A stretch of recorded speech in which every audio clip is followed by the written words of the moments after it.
दिनांक 31/7/2020 को contractor colony निवासी भीकम साहू उम्र तकरीबन 37 वर्ष ने अपने सीने में जलन होने की जानकारी अपने घर वालों को दी। लगभग दोपहर 3 बजे के आसपास न्यू बसंत टाकीज के पास आशीर्वाद नर्सिंग होम में अपने परिजनों के साथ डॉक्टर को दिखाने गया। वहां डॉक्टर शुक्ला नामक व्यक्ति ने प्राथमिक चिकित्सा के दौरान कुछ ना समझ पाने की स्थिति में रेफर कर पल्स अस्पताल जाने की सलाह दी, जो कि नेहरू नगर में स्थित है। आशीर्वाद नर्सिंग होम के डॉक्टर शुक्ला के निर्देश अनुसार परिजन उक्त मरीज को पल्स अस्पताल ले गया, जहां पल्स अस्पताल के आपातकालीन चिकित्सा विभाग के डॉक्टर के बताए अनुसार बिना जांच पड़ताल के ही हार्ट ब्लॉकेज की बात कही गई। यह भी कहा गया कि आपके मरीज की स्थिति स्थिर हो है, जो भी इलाज का कार्य होगा वो कल दिनांक 1/8/2020 को होगी।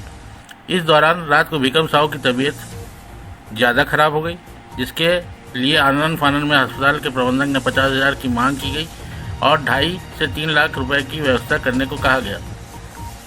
परिजन के पूछे जाने पर डॉक्टर जयराम अय्यर ने बताया कि कल दिनांक 1/8/2000 को ऑपरेशन किया जाएगा, जिसे सुन भीकम साहू के परिजन पैसों के व्यवस्था में लग गए। इस बीच 31/7/2020 से 1/8/2020 के दरमियानी रात को भीकम साहू को एंजियोग्राफी एवं शंट का कार्य अस्पताल प्रबंधक एवं डॉक्टर जयराम के सहायक डॉक्टर ओझा के द्वारा ऑपरेशन कर दिया गया, जिसकी जानकारी परिजनों को सुबह दी गई। परिजनों की अनुमति के बिना अस्पताल प्रबंधन एवं डॉक्टर ओझा ने भीकम साहू का ऑपरेशन कर दिया। परिजन से पूछे जाने पर डॉक्टर ने बताया कि भीकम साहू का ब्लड प्रेशर नॉर्मल नहीं है। तकरीबन आधे घंटे बाद प्रबंधन द्वारा यह सूचित किया गया कि भीकम साहू को रक्त रिसाव हो रहा है। इसके लिए 2 बोतल ब्लड देने को कहा गया और 3 लाख रुपए देने की बात कही गई। पैसे ना जमा करने पर शाम के तकरीबन 6 बजे भीकम साहू को मृत घोषित कर दिया गया। सुपेला थाना के प्रभारी गोपाल वैस ने मर कायम कर विषय की वस्तु स्थिति की जांच उनके द्वारा की जा रही है। इस विषय में भीकम साहू के परिजन से हमारे संवाददाता से पूछे जाने पर यह कहा गया कि आशीर्वाद नर्सिंग होम में झोलाछाप डॉक्टरों को एक कमीशन के चलते बड़े अस्पताल के साथ साठगांठ कर नरसंहार का खेल चल रहा है। आपको बता दें कि कई वर्ष पहले पूर्व डॉक्टर जयराम अय्यर चंदूलाल हॉस्पिटल में थे, तब भी अधिकांश इस प्रकार की घटना चंदूलाल हॉस्पिटल के रिकॉर्ड में कई मामले दर्ज की हुई है। यह थाना सुपेला अगर खंगाला जाए तो पुलिस को जांच में सरल होगी। ये परसों जो घटना घटी है और पूरा विश्लेषण में बताएंगे क्या हुआ था, कहाँ गए थे। सर वही 4 बजे के आसपास उसके सीने में जलन हुआ करके बोले, तो उसको आशीर्वाद नर्सिंग होम लेके गए। वहाँ ले जाने के बाद वो बोले कि जिनका बीपी थोड़ा लो है, सीने में जलन हो रहा करके बोले। उसके बाद में ऑपरेशन वहाँ भर्ती किए आशीर्वाद नर्सिंग होम में। जब भर्ती करने के बाद बोले कि इनका बीपी थोड़ा लो बता रहा है। तो कुछ देर बाद उनका सांस लेने में तकलीफ बढ़ गया। बोले वहाँ के डॉक्टर बोले कि इनको मैं रिफ़र कर रहा हूँ पल्स हॉस्पिटल ले जाओ। वहाँ के डॉक्टर कौन देख रहे थे? वहाँ का डॉक्टर शुक्ला जी। डॉक्टर शुक्ला देख रहे थे जी। उन्होंने मैडम थी वो देखी, उसके बाद में उन्होंने रेफर किया पल्स हॉस्पिटल। जी। अच्छा बताइए। पल्स हॉस्पिटल ले गए। वहाँ ले जाने के बाद डॉक्टर नहीं था उस टाइम, उसके जो कैजुअल्टी में रहते हैं, जो पल्स में जो इमरजेंसी वार्ड में रहता है ना, इमरजेंसी में जी, कैजुअल्टी में, वहाँ जाने के बाद उनको देखा गया तो ECG किया तो बोले कि स्थिति ठीक नहीं है, उनका ब्लॉकेज दिखा रहा है। स्थिति ठीक नहीं है? हाँ, मतलब स्थिति मतलब हार्ट में मतलब ब्लॉकेज दिखा रहा है सब। अच्छा, इमरजेंसी वार्ड वाला बोला हार्ट में ब्लॉकेज दिखा रहा है। हाँ। अच्छा, तो पैसा इसमें खर्चा लगेगा, कितना खर्चा लगेगा तो पैसा बोले। फिर उसके बाद में अय्यर सर आए, अय्यर सर देखा, अय्यर सर भी सेम वही चीज़ बताया कि इनका बीपी पूरा लो है, इनको लेवल में लाना पड़ेगा और पहले लेवल में लाएंगे, उसके बाद में ऑपरेशन करना पड़ेगा जी।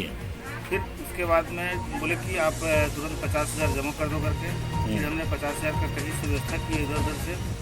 फिर करने के बाद में डॉक्टर ने मतलब ऊपर शिफ्ट किया, उनको ICU में ले गया। वहाँ ले जाने के बाद में हम लोग ने रात में हम लोगों को तो साइन वाइन करवाए थे, जो फॉर्म जमा किए शुरू में गया तो साइन वाइन करवाए थे, लेकिन रात को ऑपरेशन के इसके बारे में हमें जानकारी नहीं दी गई। क्या ऑपरेशन किया? एंजियोग्राफी? हाँ हार्ट का ऑपरेशन किए हैं। आप लोग के पूर्व में सूचना दी है कि एंजियोग्राफी कर रहे हैं करके हम लोग? नहीं, हमको सूचना नहीं दिया कि ऑपरेशन करा करके आए, सूचना नहीं दिया।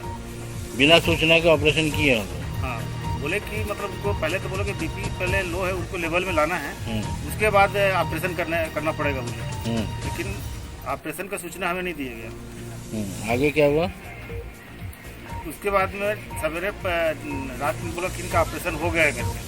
सवेरे बोले रात में ही बताया आपको कि ऑपरेशन हो चुका है? हाँ, जी। रात को ऑपरेशन हो चुका है करके बताया। फिर सवेरे पता चला हम लोग को। रात में वो किए होंगे, सवेरे हमको पता चला। जी, आगे बताएं। फिर सवेरे बोले कि स्थिर है, ठीक है, अभी इनका नॉर्मल है, लेकिन बीपी अभी नॉर्मल आया नहीं है, बाकी ठीक है, ऐसा बोले। फिर उसके बाद में दोपहर को उसको वेंटिलेशन शुरू में में भी वेंटिलेशन में डाला था क्या? शुरू में वेंटिलेशन डाला कि आईसी में डाला, उसमें नहीं, आपको जानकारी नहीं है उसकी? इसके बारे में जानकारी नहीं है कि आईसी में डाला कि वेंटिलेशन में डाला। लेकिन आईसीयू के रूम के पास था वो, इतना मालूम है। और उसके बाद में बोले कि ये दवाई वगैरह और ले आओ करके दवाई वगैरह मंगाते गए, लाते गए। उसके बाद में फिर वेंटिलेशन में डाले। फिर उसके बाद में एक बार में कितनी दवाइयों की मांग की? कितने पैसे की लगा आपको? 4,000, 4,500, 7,000, 7,500, 8,000, 3,500, ऐसे चलता रहा। जी। हर 5 मिनट में, हर 10 मिनट के अंदर में उसका दवाई मंगाते गए। अच्छा। कुल मिला के दवाई 40-50 के आसपास, 40-50 हज़ार के आसपास की दवाई आया है कितने देर। फिर आगे बताएं। फिर उसके बाद में उनका ब्लडिंग होने लगा, तो हम लोग इसकी सूचना आपको दिया गया कि ब्लडिंग हो रहा है? हाँ बुलाया। फिर बोले कि इनका ब्लडिंग हो रहा है। तो हम पूछे भाई कि ब्लडिंग कहाँ से हो रहा है? तो बोले कि पुराना घाव वगैरह रहा होगा, वो निकल रहा है करके। लेकिन उसी समय हमें शंका हुई कि उनके ऑपरेशन में कुछ त्रुटियाँ हुई है, कुछ उसमें खामियाँ हुई है, इसकी वजह से ब्लडिंग होने लगा। जी। फिर बोले कि आप ब्लड का तुरंत व्यवस्था करिएगा। तो हमने 2 बोतल ब्लड का व्यवस्था किया। और उसके बाद फिर पैसे का मांग किया कि आप 2.5-3 लाख रुपए जमा कर दीजिए, फिर इनका इलाज आगे जारी रहेगा। तो हम लोगों ने जमा नहीं किया। जमा नहीं करने के कुछ देर बाद आप लोग को बुला के बोला गया? हाँ, बुला के बोला गया कि तो आपने पूछा कि किस कारण से मृत घोषित कर रहे हैं? क्या आपने हॉस्पिटल प्रबंधन से पूछा कि मरीज को मृत घोषित जो कर रहे हैं किस कारणों से हुआ? नहीं पूछे। ये लोग कुछ गए थे, तो उन्होंने से फिर उसी बात में फिर बहस हो गया, आप कौन होते पूछने वाले करके। ये लोग कुछ गए थे पूछने के लिए कैसे हुआ करके, जानकारी लेने के लिए। तो उनको बोलने लग गए कि आप अभी आ रहे हो। ये लोग थे, रात में हमने बता दिया था, और आप लोग कौन पूछने वाले करके उनको बोल दिया गया। क्या डॉक्टर अय्यर आपके आप लोग अय्यर से ही उनसे चर्चा हुआ था। ये लोग हमारे साथी लोग गए थे जानकारी लेने के लिए। अभी आप शासन प्रशासन से क्या मांग कर रहे हैं?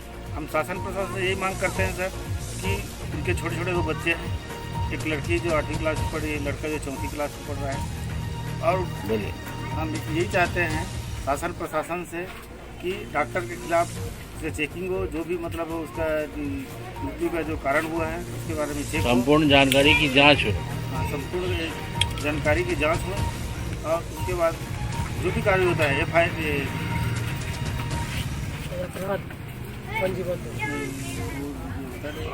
अपराध पंजीबद्ध होना चाहिए।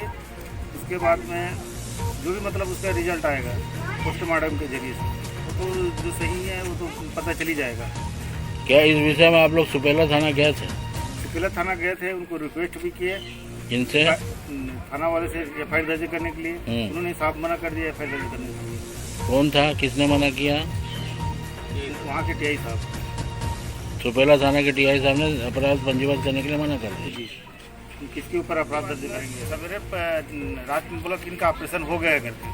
सवेरे बोले रात में ही बताया आपको कि ऑपरेशन हो चुका है? हाँ जी। रात को ऑपरेशन हो चुका है करके बताया। फिर सवेरे पता चला हम लोग को। रात में वो किए होंगे, सवेरे हमको पता चला। जी, आगे बताएं। फिर सवेरे बोले कि स्थिर है, ठीक है, अभी इनका नॉर्मल है, लेकिन बीपी अभी नॉर्मल आया नहीं है, बाकी ठीक है, ऐसा बोले। फिर उसके बाद में दोपहर को उसको वेंटिलेशन में डाल दिया गया। शुरू में भी वेंटिलेशन में डाला था क्या? शुरू में वेंटिलेशन डाला कि आईसी में डाला, उसने नहीं। आपको जानकारी नहीं है उसकी? इसके बारे में जानकारी नहीं है कि आईसी में डाला कि वेंटिलेशन में डाला। लेकिन आईसीयू के रूम के पास था वो, इतना मालूम है। और उसके बाद में बोले कि ये दवाई वगैरह और ले आओ करके, तो दवाई वगैरह मंगाते गए, लाते गए। उसके बाद में फिर वेंटिलेशन में डाले। फिर उसके बाद में एक बार में कितनी दवाइयों की मांग की, कितने पैसे की लगा आपको? 4,000, 4,500, 7,000, 7,500, 8,000, 3,500 ऐसे ही चलता रहा जी। हर 5 मिनट में, हर 10 मिनट के अंदर उसका दवाई मंगाते गए। अच्छा, कुल मिला के दवाई 40-50 के आसपास, 40-50 हज़ार के आसपास की दवाई आया कितने देर। फिर आगे बताएं। फिर उसके बाद में उनका ब्लडिंग होने लगा, तो हम लोग इसकी सूचना आपको दिया गया कि ब्लडिंग हो रहा है? हाँ बुलाया। फिर बोले कि इनका ब्लडिंग हो रहा है। तो हम पूछे भाई कि ब्लडिंग कहाँ से हो रहा है? बोले कि पुराना घाव वगैरह रहा होगा, वो निकल रहा है करके। लेकिन उसी समय हमें शंका हुई कि उनके ऑपरेशन में कुछ त्रुटियाँ हुई है, कुछ उसमें खामियाँ हुई है, उसकी वजह से वो ब्लडिंग होने लगा जी। फिर बोले कि आप ब्लड का तुरंत व्यवस्था करिएगा। तो हमने 2 बोतल ब्लड का व्यवस्था किया। और उसके बाद फिर पैसे का मांग किया कि आप 2.5-3 लाख रुपये जमा कर दीजिए, फिर इनका इलाज आगे जारी रहेगा। तो हम लोगों ने जमा नहीं किया। जमा नहीं करने के कुछ देर बाद उनका खबर आया कि मृत घोषित कर दिया गया। आप लोग को बुला के बोला गया? हाँ, बुला के बोला गया कि तो आपने पूछा कि किस कारण से मृत घोषित कर रहे हैं? क्या आपने हॉस्पिटल प्रबंधन से पूछा कि मरीज को मृत घोषित जो कर रहे हैं किस कारणों से हुआ? नहीं पूछे। ये लोग गए थे तो उन्होंने फिर उसी बात में फिर बहस हो गई, आप कौन होते पूछने वाले करके। ये लोग गए थे पूछने के लिए कैसे हुआ करके, जानकारी लेने के लिए। तो उनको बोलने लग गए कि आप अभी आ रहे हो। ये लोग थे रात में, हमने बता दिया था, और आप लोग कौन पूछने वाले करके उनको बोल दिया गया। क्या डॉक्टर अय्यर आप लोग अय्यर से ही उनसे चर्चा हुआ था। ये लोग हमारे साथी लोग गए थे। कहना है कि इसमें डायरेक्ट FIR की जाए। तो हमने बताया कि जो जिस प्रकार का ये प्रकरण है, ये एक तो प्रॉपर वे में इनका इलाज चल रहा है। ये जाते हैं वहाँ पर सीरियस हालत में लेके मरीज को, और वहाँ पर इलाज उनका करवाते हैं। फर्दर ट्रीटमेंट मरीज ख़त्म हो जाता है तो सब थ्रू प्रॉपर चैनल अपन चलते हैं। डायरेक्ट बिना जांच किए FIR इसमें नहीं हो सकती। इसी बात को हमने इंटीमेट किया इनको, कल ही बताया कि आप सूचना दे दीजिए, हमारी इंटीमेशन ले लेंगे और उसके बाद हम उसका PM करवाएंगे। जो चीज़ें सर डॉक्टर के द्वारा इसमें दी जाएगी, कब इसकी मृत्यु। इनका जैसे कहना है कि मृतक की मौत 1 बजे दोपहर की हो गई थी, और उन्होंने 6:30 बजे हमको इंटीमेट करवाया शाम को। और एक और इनका इशू ये आया कि परिजनों का किसी प्रकार से कोई इनसे कंसेंट नहीं ले गया, बिना कंसेंट के ऑपरेशन कर दिए गए, या दूसरा इनका। थर्ड इशू उनका ये है कि डॉक्टर जयराम अय्यर के द्वारा ऑपरेशन नहीं किया गया, उनके असिस्टेंट के द्वारा ऑपरेशन किया गया। ये सब सारी चीज़ें जाँच का विषय है, और PM होने के बाद में जो सारी चीज़ें हमारे तरफ आएंगी उसके बाद